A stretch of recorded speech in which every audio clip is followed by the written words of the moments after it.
ఆడపిల్లకి పెళ్లి చేసి పంపించే తల్లిదండ్రులు తర్వాత ప్రతిరోజు వాళ్ళు ఏం చేస్తారు కనుక్కొని గడికి ఫోన్ చేసి ఎట్లమ్మా ఏం జరుగుతుందని చేయటం పద్ధతి కాదు, అది మంచిది కాదు కూడా.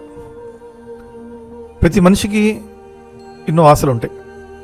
ఆడపిల్లకు కూడా అత్తారింటికి వెళ్ళినప్పుడు అదేవిధంగా ఆశలు ఉంటాయి.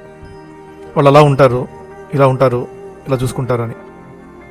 కొద్ది కాలం టైం పడుతుంది వీళ్ళు అడ్జస్ట్ అవ్వాలన్నా, వాళ్ళు బాగా చూసుకోవాలన్నా, ఒకరినొకరు అర్థం చేసుకోవాలన్నా. ఏ ఇద్దరు మనుషులు కూడా ఒకే రకంగా ఆలోచించరు, ఒకే రకం పనులు చేయరు.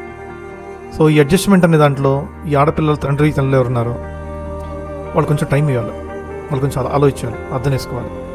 ఈ లోపలే అమ్మాయి ఫోన్ చేసి, అవునమ్మా మీ మూడు అట్లా అన్నాడా, అయ్యో వాడికి ఎంత కండ కావరో, వాడికి ఎంత బలుపు, వాడి సంగతి చెప్దాం, ఇలాంటి చేయటం మానుకోవాలి.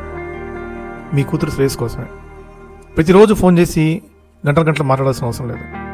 ఎప్పుడో ఒకసారి చేసి బాగున్నారా అని అడిగితే చాలు. ప్రతిరోజు మాట్లాడటం వల్ల ఇంకా ఏంటి అని ఎప్పుడైతే కాన్సెప్ట్ స్టార్ట్ అవుతుందో అప్పుడు అన్నీ చెప్పడం మొదలవుతుంది. మా అత్త ఇట్లా, మా మామ ఇట్లా, మా ఆడపడుచు ఇట్లా, మా ఆయన ఇట్లా, ఇది ఏదో ఒకటి చెప్పాలి ఇంకా. అందుకని దయచేసి నేను మీ అందరికీ నమస్కరించి చెప్తున్నా, ఆడపిల్లలకి పెళ్లి చేసి పంపించిన తల్లిదండ్రులు వాళ్ళ మానవులు వాటిని వదిలేయండి. కొద్దిగా గొప్ప ఇబ్బందులు ఉన్నా కూడా let them adjust, let them suffer a bit, not a problem.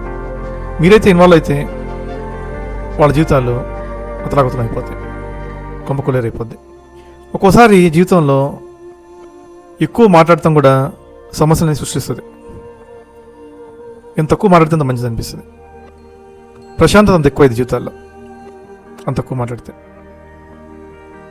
మాటకున్న power అట్లాంటిది. ఓ మాట బంధాలని కలపచ్చు, బంధాలని బ్రేక్ కూడా చేయొచ్చు. సో మళ్ళీ నమస్కారం చెప్తున్నా, పెళ్లి చేసి పంపించిన అమ్మాయి తల్లిదండ్రులు కొంత గ్యాప్ ఇవ్వండి వాళ్ళకి. ఆ అమ్మాయి కొత్త ఇంట్లోకి వెళ్ళినప్పుడు కొంచెం అడ్జస్ట్ అవ్వడానికి టైం పడుతుంది. ఈ లోపలే మీరు అనవసరంగా విభేదాలు సృష్టించకూడదు. అది న్యాయం కాదు, ధర్మం కాదు. అలాగని అత్తలందరూ చాలా మంచిగా ఉంటారా అంటే అది వేరే విషయం, దాని గురించి మళ్ళీ మాట్లాడతాను.